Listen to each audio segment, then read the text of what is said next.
promotional image for Tiger Talks 3, Revolutionary Embodiment, Disabled Prescience, Connections, and Futures, part of a series of community conversations with writers and creatives to celebrate Alice Wong's new memoir, Year of the Tiger. Hello, everyone. Thank you for being here with us today. My name is Emily Badix, and I am the Interim Director at the Longmore Institute on Disability.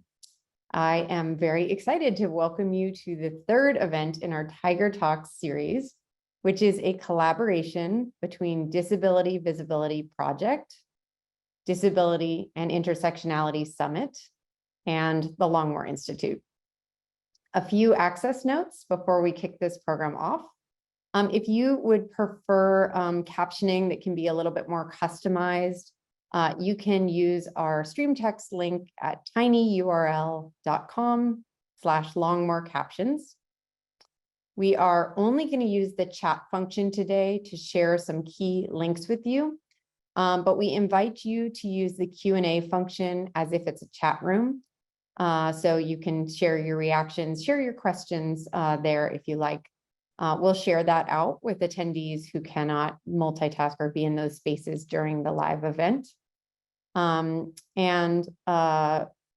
can also ask any tech questions or access needs in there, and we'll help you and make sure you're getting support. But we are actually really tight on time today because it's a 1-hour program. So our panelists will not be answering any of the questions in that Q&A, but we will still share that with them as well. So they'll have a chance to see some of the conversation. Some social media handles for you today. Please use the hashtags #TigerTalks and #Year of the Tiger. And lastly, we will announce the book winners at the end of the program, so stay tuned. We are just so grateful for this collaboration with Alice Wong, who brought us this very exciting vision she had for how to celebrate the launch of her book. It's been a pleasure to get to be a part of. It's been a pleasure to get to boost the works of all of the speakers who we've had in the series. So I'm very excited to just jump right into our next one. So I'd like to welcome Sandy Ho, who will be our moderator for today's event. Thank you, Sandy. Thank you so much, Emily, and hello, everyone. Welcome to this series of Tiger Talks. My name is Sandy Ho, and I am the founder and one of the co-organizers of the Disability and Intersectionality Summit. So as many of you know, we are here today to celebrate Alice Wong's book, Year of the Tiger. And this has been a series of community led and community supported events in that vein of Disability Visibility Project and everything that Alice has contributed to our communities and movements in light of her medical illness that she experienced over the summer. It was kind of just a natural chain of events that obviously led to the ways that community came together to support her and also celebrate and honor her work and the publication of her memoir. So as we get started in the conversation, as Emily mentioned, I will be the facilitator for tonight. Unfortunately, Subini was unable to make it, but I do want to point out that all of the questions and content that I will be sharing in tonight's conversation did and full credit goes to Subini Annamma.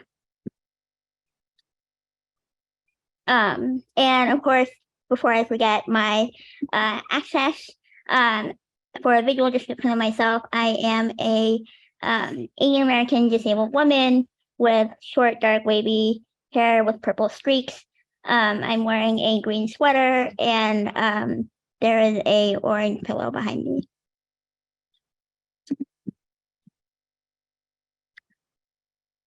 So that said, I believe we can have our guests, Sami and Leah, introduce themselves.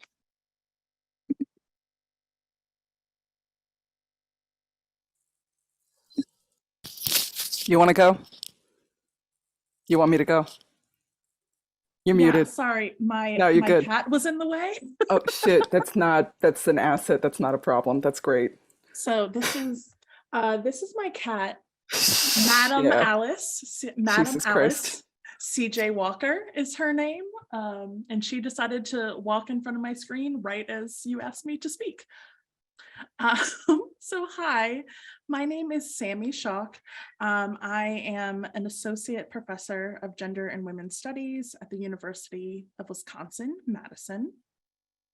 I am the author of 2 books, Body Minds Reimagined, which is right there behind Madam Alice, and Black Disability Politics, which is right there. I am a fat, Black, queer, disabled woman. I'm wearing a Black turtleneck sweater dress with a bronze necklace. I have short curly hair, and I currently am petting a cat who is insisting on getting attention right now. Yeah, like they do. Cool. I'm Leah Lakshmi Piepzna-Samarasinha. I use she and they pronouns. I'm a light-skinned, halfy Sri Lankan, white, Roma, non-binary femme in my 40s. I've got an undercut since 2010 because you can't grow it out without pain and suffering. This is not in the access notes. I'm just freestyling. Yeah, I've got pink lipstick, a kind of see-through mesh moss green bodysuit. And in honor of Alice and Year of the Tiger, I'm wearing these black leather cat ears from the Spirit Halloween store of Holyoke, Massachusetts. I'm the author or co-editor of 10 books, including most recently The Future is Disabled, which I'm really proud of. And I've written for Disability Visibility Project for a long time. I love Alice. I'm really honored to be here. And I've done a bunch of shit, and I want to keep doing a bunch of shit. Oh, and I'm coming to you live and direct from my kitchen table in Western Massachusetts, Nipmuc, and Pecumtuck territories. And I'm also a longstanding uninvited visitor to Toronto. So I'm governed by Treaty 13, and I've got responsibilities to all the peoples who live in Dish with One Spoon. I'm happy to be here. That's me. I have a 2016 computer, so you're getting the Vaseline on the lens effect also, just so you know. Thank you both. And first off, I'm just so excited to be in conversation with the 2 of you. I think all of us as friends, comrades, co-steamers of Alice, this is just going to be such a fun conversation. So I am, like I said before, I'm going to be pulling from the work and insight and facilitating questions that Subini had already created. So first off, wanted to begin with, throughout Alice's book, that feeling and depth of anger as a young person, Alice feels so much of the content. And we witnessed the depth of the anger, her commitment to freedom, and how that also was a launching point for her wit and humor that shaped this body of work. So the first question to both of you, how did your own emotions and selves come together to write this work, and how did Alice's extensive body of work support your disabled cultural production? Want me to start? Yeah, always. So this is Sami. I think for me, so writing my book, Black Disability Politics, came from being very lonely in disability studies, often the only Black person at disability studies events, and wishing that I had more folks to be in conversation with, especially people who are trained in critical race theory in some way, and able to bring that lens to disability studies rather than just disability studies folks kind of bringing DS lenses to work by folks of color. And so it came out of that and of wanting to trace a history, because I knew that my experiences of disability seemed different than a lot of my white peers. And I noticed a lot of folks of color claiming disability later in life, taking a little bit longer to get there. And so I wanted to just explore that a little bit. And I was really interested in the work of the Black Panthers. So it became the seed, the starting point for the book. So that loneliness was kind of the emotion that fueled it, and like wanting to find community. And that connects for me to then Alice's work. Alice was the first person to really invite me into disability justice, disability culture, media kind of space, to step outside of just disability studies. She invited me to come on the podcast and talk about my first book. And I was just so flattered and honored that she knew who I was and knew my book, because I obviously followed and admired from afar. And that really helped me start to think about how I could, as an academic, do more of that bridging work, because for me, it's a much more vibrant space and a much more comfortable space for me often than academic spaces, because of the intense whiteness, which is getting a little bit better in disability studies, but is still very, very white. So Disability Visibility, the podcast, is kind of what brought me in. And then reading the book, there were so many incredible essays and things that just made me feel that feeling. Like when I first started college, I remember just sparks going off in my brain when I would read like feminist books for the first time. And that's what I was feeling, that like excitement of like, yes, that, yes, that, yes, that, in that book. And so yeah, I've been a longtime admirer. I'm really grateful to be able to be here to support and be in community with Alice and with all of you to talk about our work. Yeah, Sandy, I love that you just mentioned Alice's anger, because when you said that, when I was reading Subini's question, I was just like, you know, the first thing I want to say is that sarcasm, cackling, talking shit, and anger and rage is like the first 4 Crip love languages. And it really surprises the shit out of able people, because they think we're all Beth from Little Women, you know, just like, you know, slowly playing the piano and dying. And a lot of times with my work, people are like, wait, are you? And I'm like, I'm being fucking sarcastic and angry. And I also think like it's an organizing tool, because I just think that that kind of cripple snark, which is in Alice's work and which is in like all of the disability Black and brown writing that I love, it cuts the shit. And there's plenty of people out there who are like, I don't use that word yet, but they're just like a regular cranky, hurting, having an episode, drooling, sick bitch. And when they run into disabled content that's just also a sick bitch having an episode, they're like, oh, I don't care what you call it, but I can relate to that. And like, I know that when I first ran into crazy and disabled writing, I was like, oh, these are people talking about like shitting all over yourself, or like being really nuts, or like, yeah, I crawled to the bathroom too, and then I jerked off 3 times. And I was like, this is relatable. This is my life. This gives me buy-in. So, and I'm really, I think that sometimes in the reviews I've seen of Alice's book so far, people don't mention that. Like I feel like sometimes with some of the abled reviewers, it's still like, oh, it's so wonderful. And I'm like, Alice is fucking not just some nice little stereotype of a nice little Chinese disabled girl, okay? And none of us are. So there's that. I've been thinking a lot lately about what specific disability justice strategies are, right? And like, what are the strategies that we do, you know, on purpose, right, to change the world? And I would say that, like, I always go back to cultural work, and I've told this story a million times, I'll tell it again, of early on when I was getting jumped into DJ, and I use that word deliberately, Patty Byrne at Sins Invalid, I was like, I was a baby Crip, and I was like, how come you don't do a workshop? And she just cackled, and she was like, you know, I could do workshops trying to convince abled people to give a shit about us till I'm blue in the face. Or I could do a 3-minute piece of performance art that engages with all their dreams and nightmares and just fucks them up. And that's an efficient use of spoons. And like, I'm going to do that. And I was like, yeah, because that's actually what brought me in, was sneaking off to Sins and just sitting there with my mouth open, being like, this is about desire and hatred and eugenics and my body. And you just said everything I haven't ever said out loud. So I think Alice does that. I think that the container doesn't always create the work, but without the container, it's really hard for the work to be created. And it's not just Alice, but it's all of the disabled cultural producers, and Alice is one of them. I joke about her making a majority Black and brown disabled cultural empire. I'm not really joking.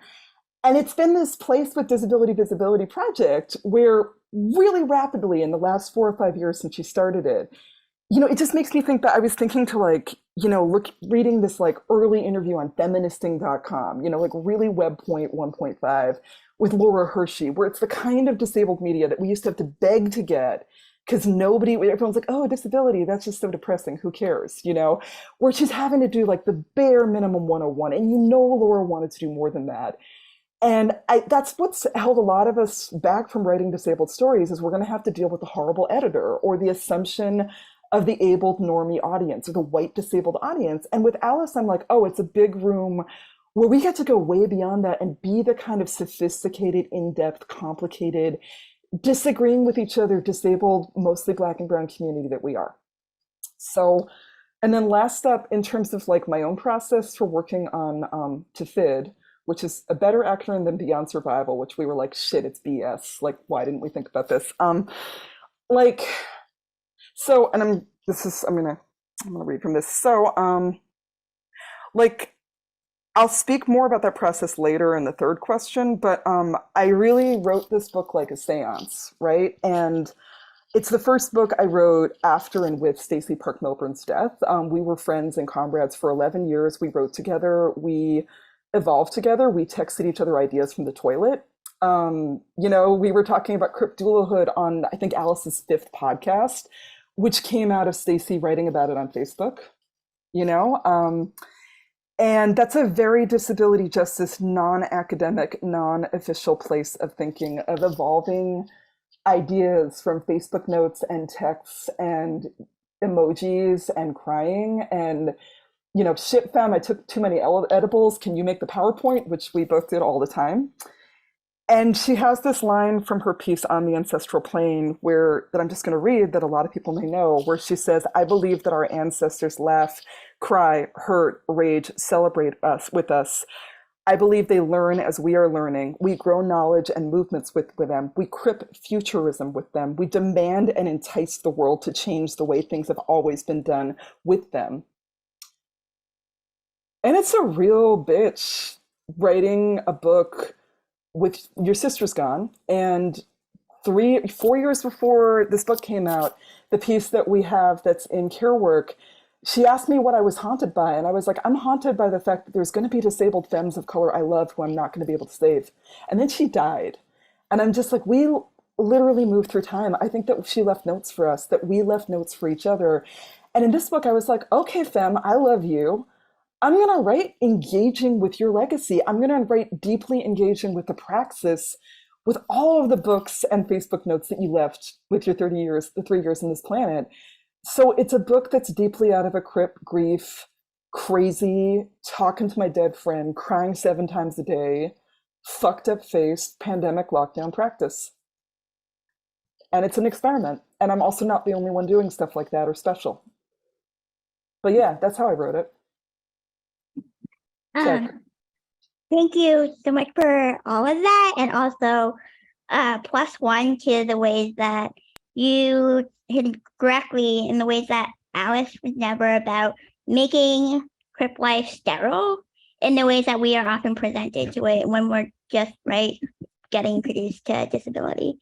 The next, sorry. It's okay for me to just respond a little bit to Leah, because I think what you're talking about, what you're doing with your book is also a lot of what's happening, right? In Year of the Tiger. I love that we've got so many modalities like essays and interviews and text messages and just using the things of crip life to do crip writing, to not feel like you have to write a traditional memoir with big long chapters and all the things. So I love that.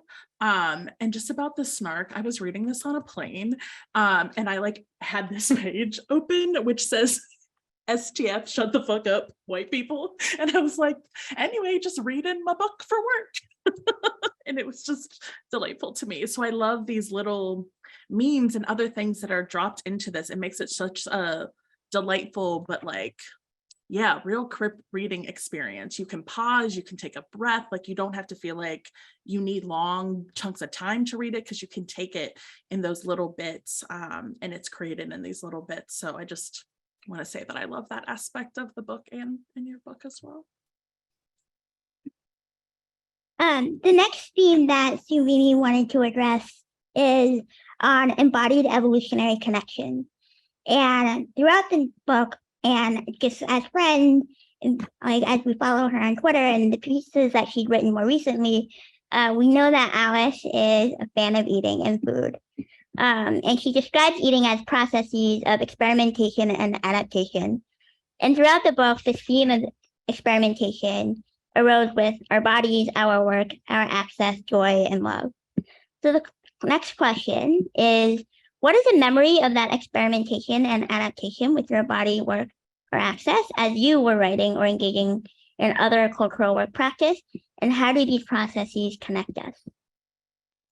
Sami, is it okay if I kick this one out?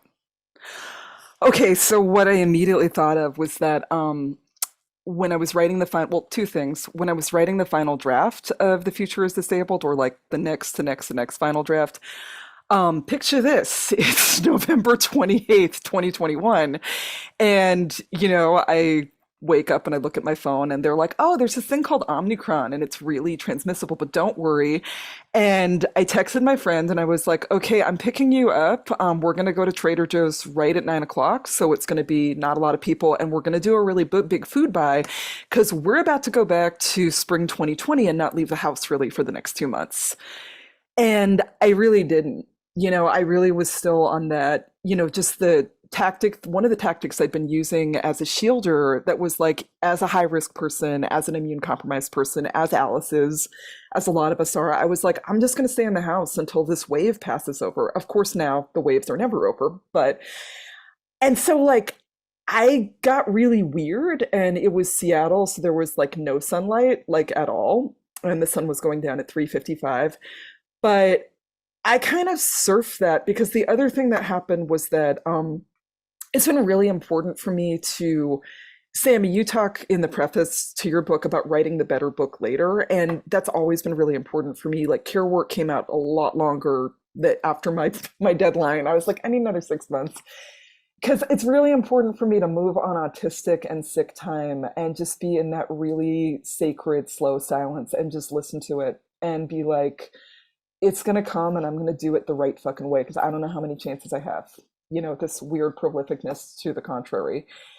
But with The Future is Disabled, I've been working on stuff for a while, but then it was like June, July 2021, and I wrote my editor at Arsenal, and I was like, can we get this out for fall 2022? And he's like, yeah, but you got to get the final draft in by February. Can you do that? You got 8 months. And I was like, ooh, if I really hyper-focus. And then I was like, oh, great, I can't see anyone or I'll die. So I was staying up till 4 a.m, just in a really altered state, like deep in it, like editing and writing and throwing out a lot of shit. Like I ripped up the draft like 3 or 4 times. It's a really different book than I thought it would be. I put things in that I wasn't sure of. I did all the things. I took out stuff that I was sure was going to be in there.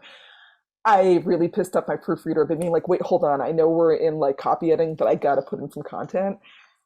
And it was both, I guess I'll just sum up by saying it was both surfing pandemic disabled reality of isolation. And I don't mean this in a like, oh, Leah wrote a book. What's your excuse? You just ate chips. I ate a lot of chips too. But I was like, let me see if I can use this, And I also was, and still am, but it's gotten better. But like even up to the book coming out, I was like, this is a really big risk. Like, I don't know if this is a piece of shit or not. Because I was like, I don't know if it needed another year in the can to be really right, but I'm taking a risk.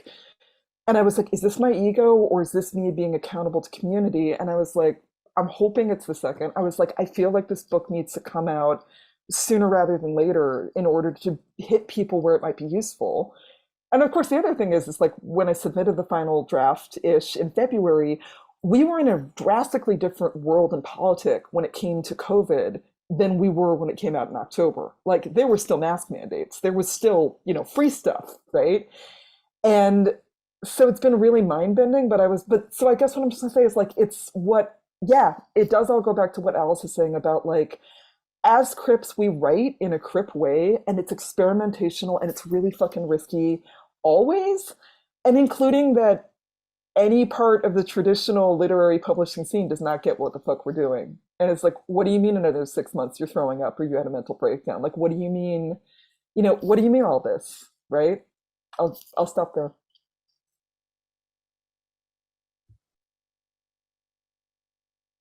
I wrote in bed a lot for this book, and I learned about writing in bed from Leah's book. That I was like, right, I don't have to be sitting up. I don't have to be at a desk. I don't have to type. Like, my phone just became a place where I did a lot of voice memos and typing out in the notes and emailing it to myself and putting things together later. I also went on a writing retreat with some friends, well, 2 friends, and we just rented a cabin away from everything, and there was a hot tub, and I spent a lot of time sitting in a hot tub just thinking. And that was a big part of my process, was just letting go of, I don't know, what I had done for the first book, which was pretty traditional in terms of my approach to writing. And I was revising pretty much during the very beginning of the pandemic. I finished the book in June of 2020. And yeah, it just, it was just a time. It was a time. And I felt like nothing mattered and everything mattered. So I threw out a lot of what I was thinking about. I had tenure, so I was like, who cares if this meets some of these academic norms now? I was really involved with the uprisings here in Madison, and I write about that in the conclusion of the book. And I was doing some of the Black disability political practices that I had been researching and interviewing people about, and that I was doing it. And so it just felt like the world needed a different book than what I originally thought I was going to write. It felt so important to write the book really targeted at a Black audience, and I say it explicitly in the book. I describe it as, you walk into my living room and I'm talking to my Black family and friends, and you're welcome to be here to listen, maybe contribute a little bit, but mostly this is our conversation, and that just felt really important to me. After the uprisings, I just saw so many Black folks dealing with so many things, including a lot of trauma and a lot of mental disability, psych disability stuff that was coming out by being in the streets all the time, that I just wanted us to have more of a language and a framework for talking about what we were doing and why. So yeah, I threw out a lot of the structure. I have like these interlude chapters. I did things that were, I think I called in the book like undisciplined, just not fitting into that academic space quite as much, although it's still a research book, it's still an academic book. But yeah, really for me, the big thing was writing in bed and really recognizing the need to slow down and to think when restructuring a whole project, so that was, hot tub time. It was a lot of hot tub time, and just like getting in a space where my body felt good and I could just think, because it's harder to think when you're in a bunch of pain. It's just harder. So I let myself do that and really recognize that as part of my writing process now, that I might need to be, in a hot tub, in a tub, in bed with a heating pad, but like I might need heat all around my body so I can think really clearly in certain moments. So that's some of the ways that I was experimenting. I forget if there's more to this question. Okay, no, sorry, I'm also a little brain mushy at this point in the evening for me, so. You're perfect. Can I also say one quick thing that I remembered that I forgot before? That's what Sammy said just reminded me of. So one like specific autistic writing practice that came up for me is that so I'm autistic and chronically ill disabled. So I live with a lot of fatigue and a lot of pain. And throughout my life as a survival technique, I've really relied on hyperfocus as kind of the, faster than light drive that drags my really tired, slow body behind me. And that's how I've survived capitalism is that like I'm sick and I'm slow, but my brain's really fucking fast. And like a lot of autistic folks who have that ability, we get praised for that. It's like you get to be the smart ones, you're the good ones, you get to stick around. And it's a survival technique. So a lot of the time I'd be like, okay, I'm going to compensate for all the ways that I'm fucked up slow. And you're going to hire me because I'm smart and I'm fast. But then, as anyone who has ever been in hyperfocus knows, it's amazing to be able to read a book in 3 hours or, like write all my essays in 5 minutes on the bus and get an A or all of that shit. But then there's the crash. And I would always just be like, oh, yeah, the crash is just the price of the ticket. I'll take care of that at home.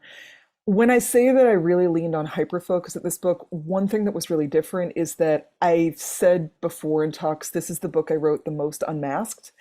And I was just like, I'm going to go into the things I love about hyperfocus, but I'm actually not going to sacrifice myself the way I have before. Like, I'm really going to make a soft landing pad and I'm going to let myself do the stuff that I would ordinarily think of as like dumb or weird or whatever in past times, like the grounding and the rereading the book I've read 100 times and the like really taking care of my brain. And it was really different for me as an autistic person to really respect myself and not to just use myself as a weapon till I broke and then be like, oh, I'll fix myself up where no one can see. And that's just whatever. It's like I had a different kind of care and respect for myself as a neurodivergent person in my writing technique that's actually legit and more sustainable than I ever had before. And I thank neurodivergent community for giving me that. Thank you. Yeah, just sitting here, I feel really privileged to be able to absorb and learn so much more, and also the language that you are both giving to so many of these shared experiences. The next theme is disabled prescience and futures in movement writing. The sci-fi vibe throughout this memoir are strong, right? And as many of us know, also Alice identifies and writes about herself and disabled people of color as both cyborgs and oracles. And it's been really powerful. And I think both of you have also referred to this in your other answers too, of how this concept of being a cyborg and an oracle has shifted the ways that community and people have like engaged with movement writing. So this first question is for Sami. Do you recognize and name a Black disability politic that has been described in individual examples often, but not excavated and connected to this extent, which takes incredible and powerful prescience? How does unearthing Black disability politics in the archives and tracing it into the present bring us closer to Black liberation futures? Yeah, thank you for that. I mean, I know Subini wrote it, but thank you. It was an incredible experience doing the archival work. I started looking at the Black Panthers because I read Alondra, Alondra, Nelson, Nelson. The letters are up here. I always have to like look up when I spell things. I read her book called Body and Soul, and it talked about the Black Panthers' health, like free health clinics and their health activism. And there was one part in it where she cites Irving Zola, Zola, and he's like an early disability studies scholar. And it was the first time that I was like, oh, health activism. Right, this might be a place where disability political work is happening, but we just don't see it that way because we're not talking about it through that lens necessarily. And because so many disabled folks have had terrible experiences with the medical industrial complex, a lot of times there's like a distancing from that space that happens in the scholarship as well. And so I went into the archive wanting to look at their work with sickle cell anemia, and I thought that that would be a chapter, one chapter that I would talk about. And I got in there and there was so much. There was so much stuff on disability, from small things, right? Like they were helping a disabled Black woman dealing with her landlord who had not fixed like the steps were crumbling and she was struggling to like walk into her own home. And so they were fighting against this like slumlord who wasn't fixing things and making it even more inaccessible, right? So these one-off stories to the longer things that I talk about in the book, like their involvement with the 504 sit-in. And it was just one of those moments where I think a lot of disabled folks have these moments where we find ourselves or find people like us in history and be like, why has no one told me this? Why has no one talked about this? It just felt so powerful to me to be like, this group that is so revered by Black revolutionaries and Black liberationists was doing disability work. They understood it as essential.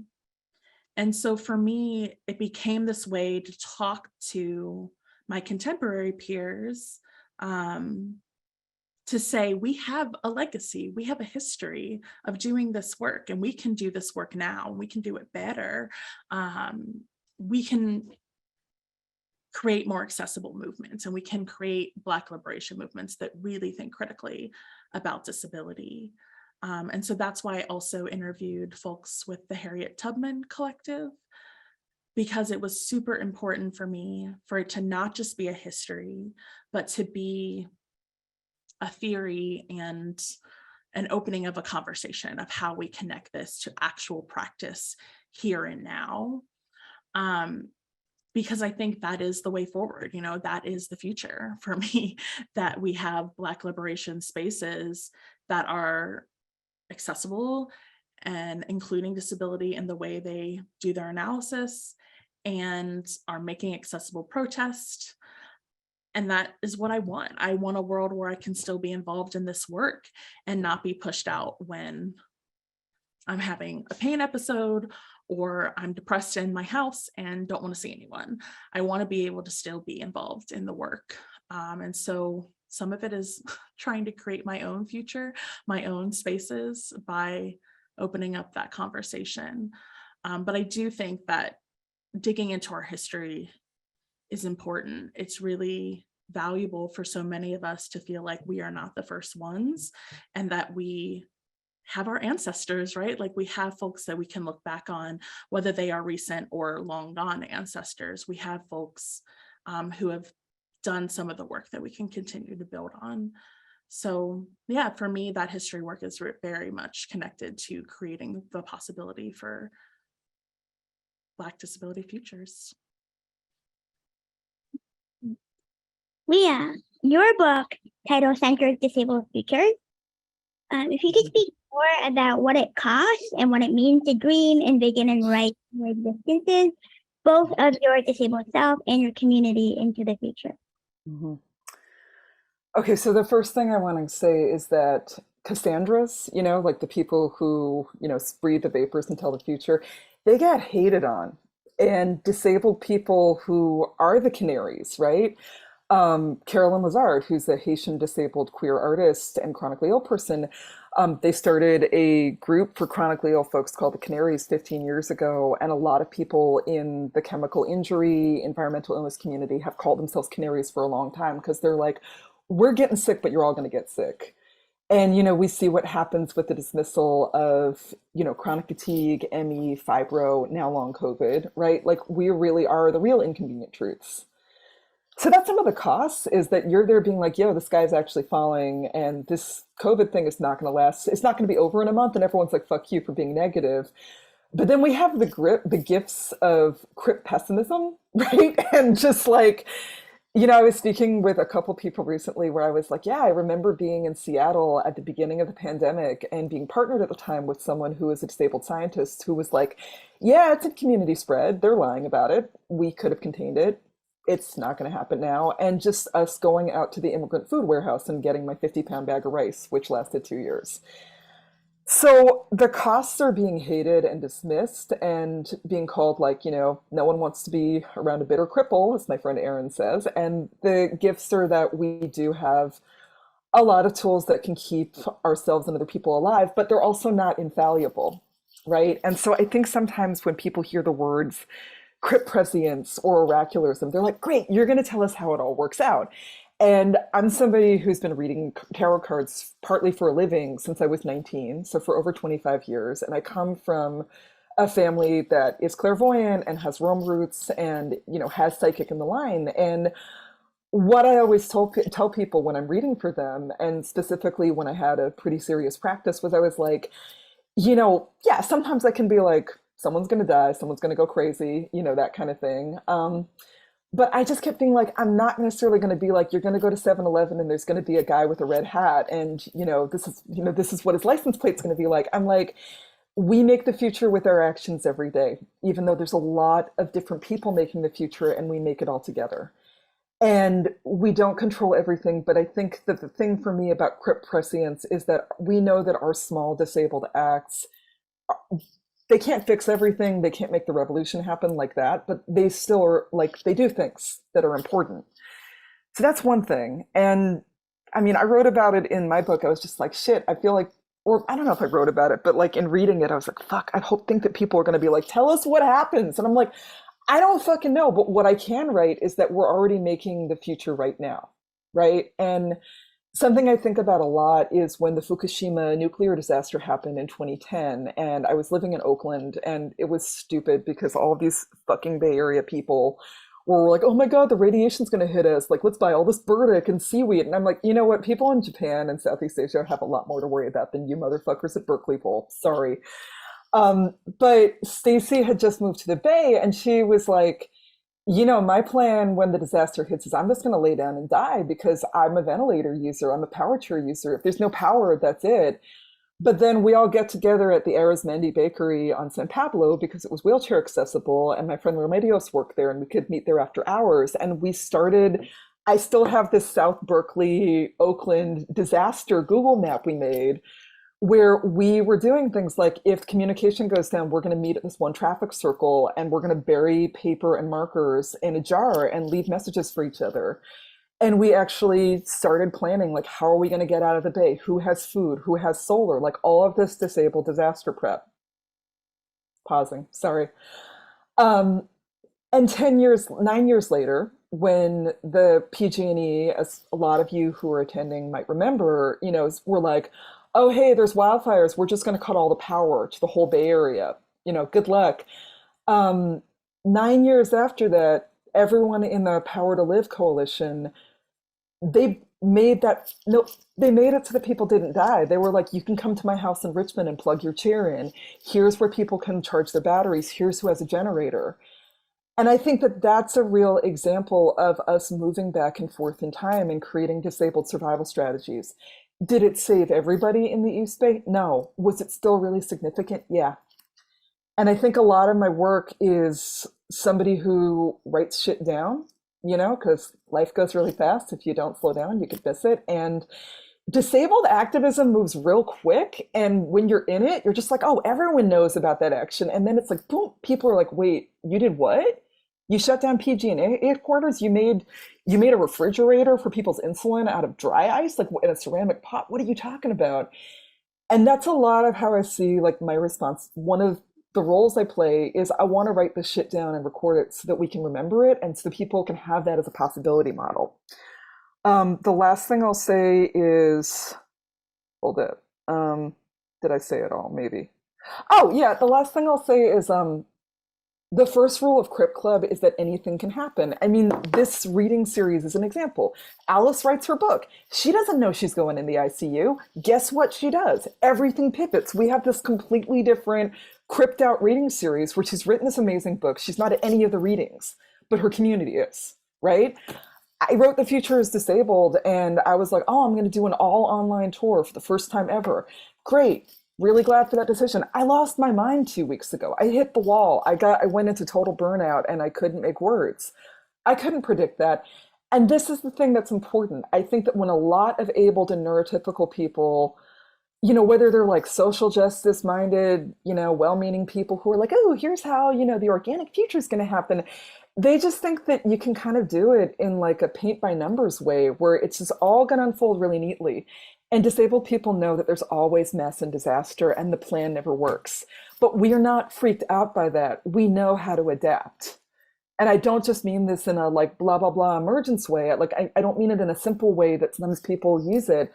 I mean it in that like we know what happens when like the wheelchair van breaks and you've got to like get a blowtorch and cut open the side of your van. Like we know how to do stuff like that. And so I think that that's what disabled futurism is for me. And I think sometimes there's a gap in people being able to really parse that because they're like, we want the solution, we want the fixed destination. And we're like, no, it's just going to be us continuing to evolve. But here's some examples. Okay, I'll shut up now. That's what I got. Thank you. And as we come to Subini's last question, I just again want to congratulate both of you on your book launches and how incredible it is to be a reader of crypt books in this time of disability justice publishing. So for both of you, what does it mean to you and to the world to have this moment in disability justice publishing, wherein we have 3 examples of movement writing by disabled cultural workers who are women and non-binary femmes of color?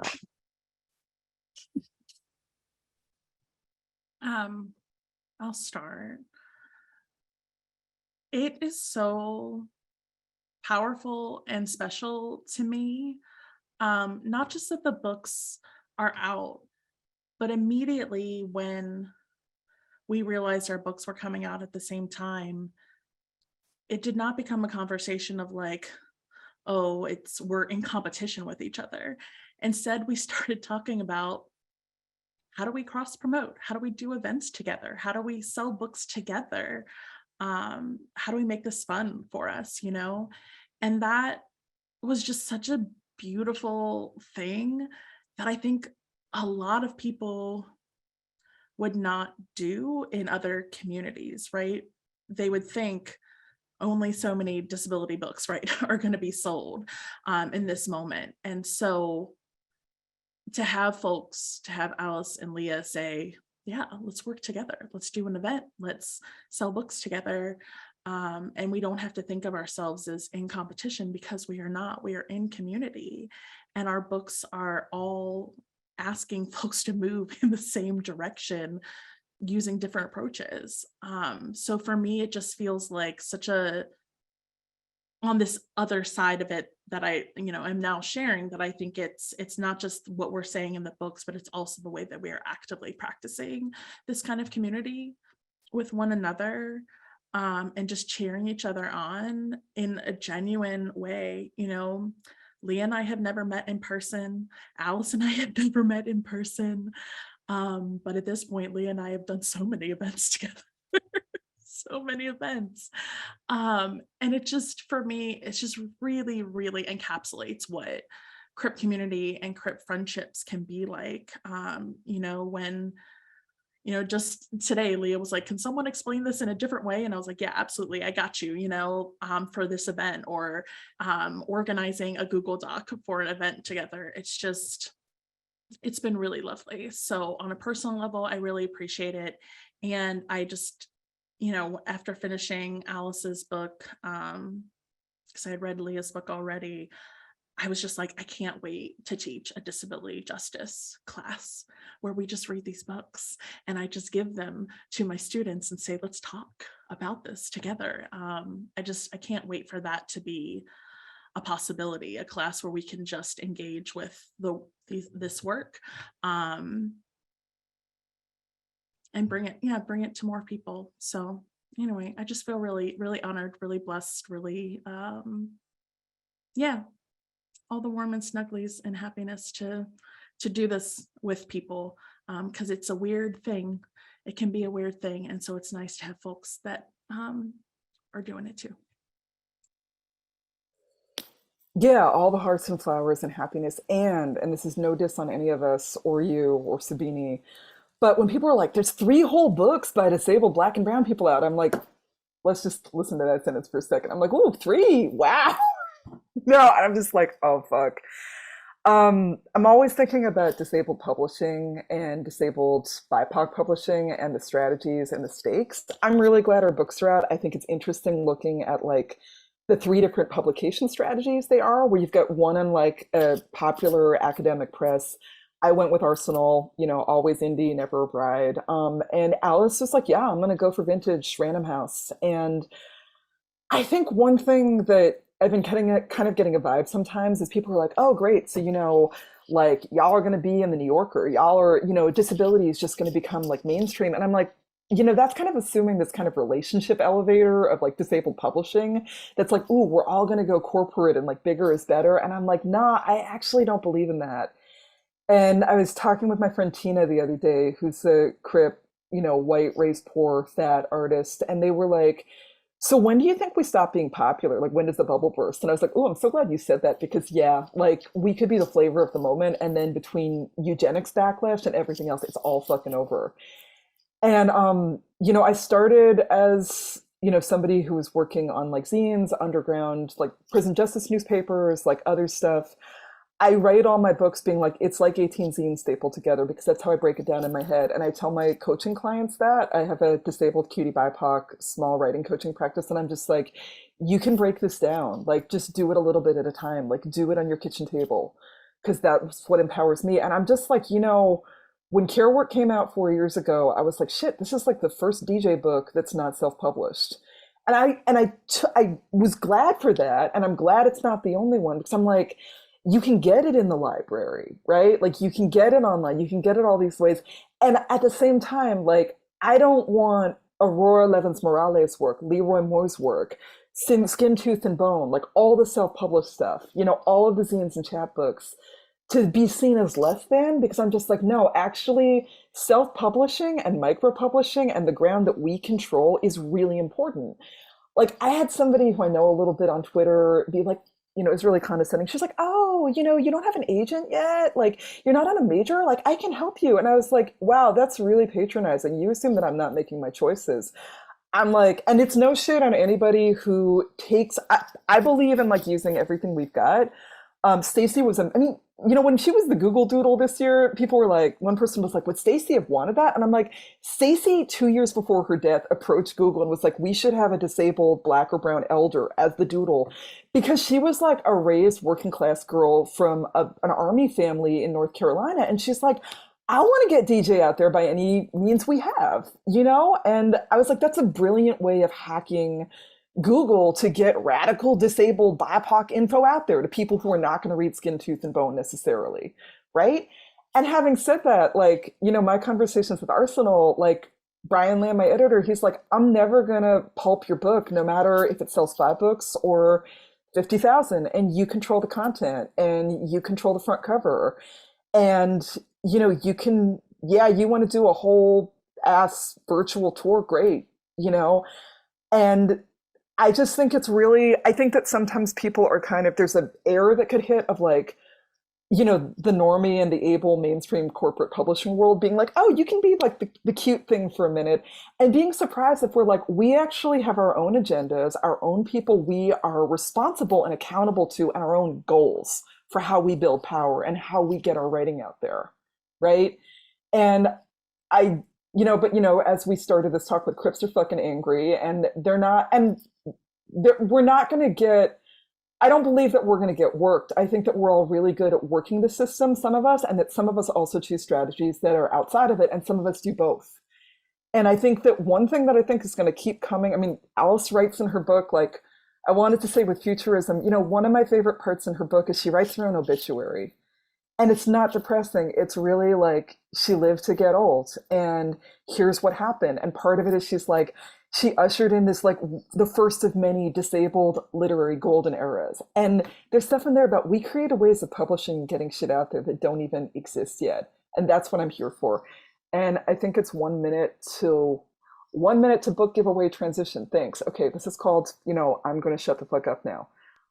But I will just shout out, go to tinyurl.com/sins tickets because Sins Invalid is putting out their 2016 show in ASL English and Spanish in a couple weeks. And it's about birthing, living, becoming Crip Wisdom. And it's right on time. The end. I just want to throw in there that one of my tactics, because I'm a university professor, is that I was able to use research funds to pay for the book to be open access. So anybody can read this book, download the PDFs. We can drop the link in the chat. And so please share it, get it out there. And that's something that if you are really relying on book income, it's harder to do open access. But No, I'm it's not. fucking brilliant. I'm Yeah. not relying on it, and I love to use university funds for the people. So yes, this book is completely open access for folks. So yeah, different approaches offer different things, and I think it's good for all of us to be engaging in the thing that works for us. And just shouting out that Alice made her book into a plain language version and one for young readers. And that's for using Random House and Vintage money. Like, I don't think Arsenal could have the money to do that. They're a Canadian indie. But I was like, that's fucking awesome. You made this accessible to young folks, teenagers, and folks who use plain language. There's a lot of Crip books that don't have that. That's really rad. I'm really happy to have you all end you by promoting the crab out of both of your books, the upcoming Crip event, because if that were not the purpose of a community-led event, I'm not sure what it would be for. And so on that note, thank you both, Sami and Leah, for your time, for sharing, for being in conversation today. I want to now turn it over to Emily to lead us into the book giveaway announcement. Thank you all. Let me get some things going here. There we go. We got a better setting. Yes, the moment you've been waiting for, as I know for those of you who do not yet have your hands on one of these books, it has been a hell of a plug for wanting to do so immediately. So for a few folks, we'll be able to make that happen. There is a form that you can access that will allow you to request which form you want them in. So we can do audio version, the ebook, or a hard copy, all mailed to you. I am going to read the book winners, and I'm going to try my very best to not mess up your names, but my apologies if so. The winners of The Future is Disabled, Leah's book. We have Aminder Bindu Verdi, Bridget Barlett, Dana Ferrante, Harlow Figa, and Caitlin Briggs. For Sami's book, Black Disability Politics, we have, and this uses the way that your current name is written. So LL, we have Mari period E, or perhaps Marie with a period in it, breaking it up. We have Nellie Basili, Robin Higgins, and Stephanie Dollamore. For Subini's book, The Pedagogy of Pathologization, we have Viridian Silve, Alice K with a period, Autumn Kohler, Corbett O'Toole, Itawi O, and lots of winners for our Year of the Tiger. We're giving 10 books away. We have Jolini Marin, Kelly Wilson, Lisa Terrelonge, Michelle Mashburn, Rachel BK or Bick, Sarah Orsak, Teresa Kenny, A. Milivaganam, Angel Sutjiptu, and Catriona Iskabel. So if you are the winners, the link was shared in the chat for how to claim your book. We'll try to get those out to you as soon as we can. And congratulations. And if you are still wanting a chance, we've got one more book event coming up with Alice. It will be December 9th, and it will be Sandy Ho in conversation with Vu Lee, who runs Nonprofit AF. So we'll also be sharing this video as soon as we get it captioned in case you want to watch it a few more times to take in everything. Thank you everyone for being with us today. We hope to see you for our next program, and happy reading, everyone. Thank you so much.